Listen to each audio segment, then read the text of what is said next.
Okay, our Ask Me Anything series continues. I'm coming at you live from California, San Francisco. Behind me is Grace Cathedral. I'm right here on Nob Hill, which is kind of a central San Francisco place. There's three very fascinating Asian ladies behind me doing some kind of a dance.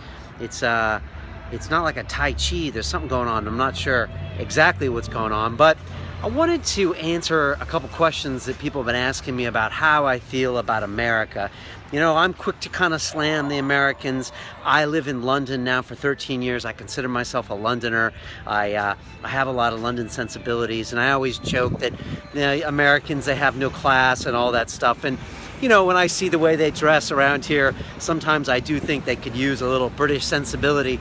But I'm inherently an American, and I always will be. And I grew up in America, and I have adopted all these cultural values that I don't even think twice about sometimes, that make me who I am. And there's something I noticed coming through customs in San Francisco that reminded me of one of the great things about America. And quite frankly, it was the immigration forms that you would fill out normally in order to get through customs, and they've really raised their game in the last couple years. I went to LA in January, and then I was here this time, and they've got it now electronic.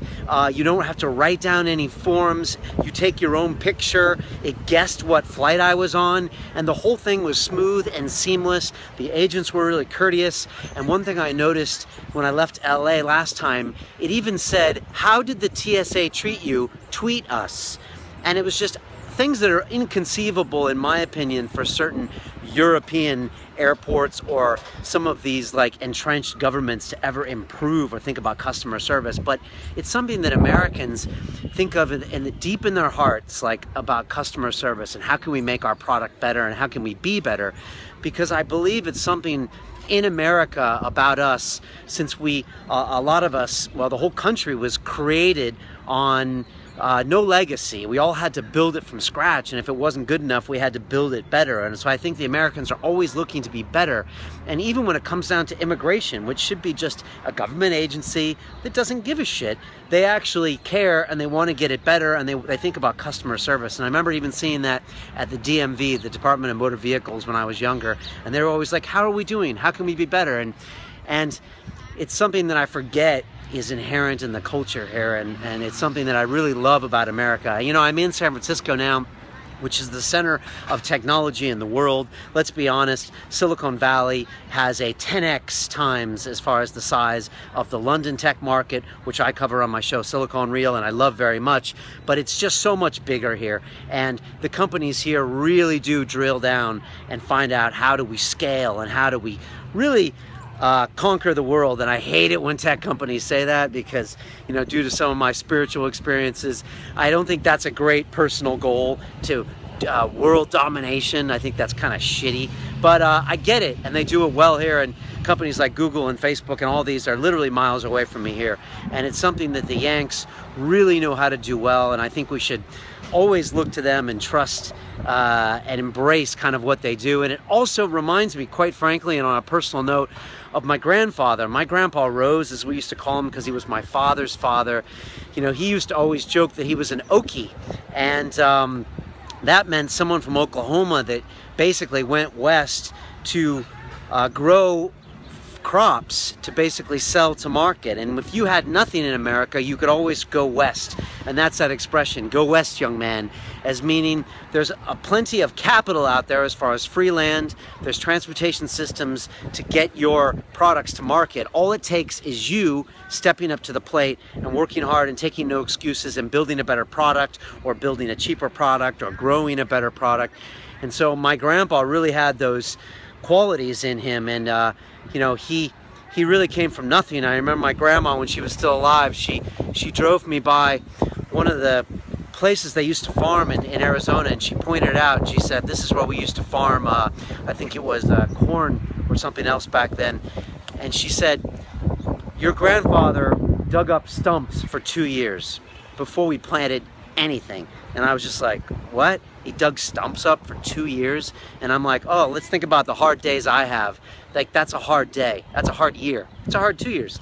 And so it's just that concept that in America, you have to go build it. You have to survive on your wits. You have to always improve. You have to always get better. And I think it's what also has brought us out of the economic slump quite quickly, because in 07 and 08, when you were made redundant over here, it was like, see you later. You don't get lifetime employment. You don't get even 6 months employment. You better go retrain yourself, find how you're relevant, and then reinvent yourself. And so I think that's why the US economy has recovered so much quicker than the rest of the world. And so I'm relearning to relove my country of origin here by noticing all of these little things around me. And I'm sure I'll notice more, but I just wanted to give that to you this week as my kind of Ask Me Anything. I do have a lot of love for America, its culture, its people, their optimism, and they are great, wonderful people, even if they wear trainers sometimes and shorts, and they talk a little bit louder than everyone else. A few decibels louder than everyone else. I still love them.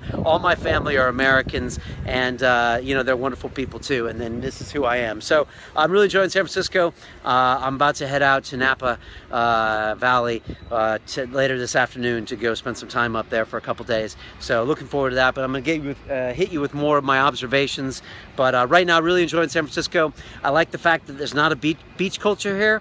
I think when there's not a beach culture, it just breeds other things. Maybe a little more culture, maybe a bit more seriousness. Horrible thing to say from a guy from San Diego, but it's true, and it feels kind of very London-y in that sense. I haven't bumped into any tech people. I should have. I just had, in a weird way, this is a good time for me to take a little bit of a break too from my normal non-stop madness. But I would love to hook up with some tech people here and just kind of feel what it's like, because I don't see it here. You know, right down the street is the Tenderloin district, and man, that's crazy, man. It's like Skid Row. There's people like on the streets that, you know, they're just all over the place. So what a contrast of like really nice neighborhoods, really tricky neighborhoods, and all that here. So again, America at its finest. So there you go. Big love to the Yanks. Big love to the Brits. I miss you guys too. And ask me another question for next week. I know last week you got all my banking stories and all that madness. I did not expect you guys to enjoy it that much. You're not supposed to like it that much. I guess that's the reason why we love Gordon Gekko. I will be telling more stories about banking, but I don't want to just tell them just to tell them. So more of that coming soon. And also I'll tell you more about broking, which is what I came to London to do, which a broker arranges transactions between the traders. And that's what I did for 9 years of my life. There was a whole nother story around that, and a whole nother crazy culture, and a big group of crazy people that do that as well. So if you want, you can ask me questions about that. Leave me your comments below. Click on the link and subscribe. Let me know if you love me, if you hate me, all that good stuff. And please go to londonreal.tv, sign up to our mailing list. And for you special guys, you might be soon getting an invite to our London Real Academy. We just streamed our live show there on Friday. It was fantastic. Webinars coming from me, local meetups in your cities, coursework. Don't even get me started. There's so much great stuff going on, and it's super social as well. You can connect with like-minded London Realers. So there you go. If you want to apply, I think there's a link below, but don't get too crazy. And there you go. That's it, baby. It's about the journey. I'll see you on the other side. Peace.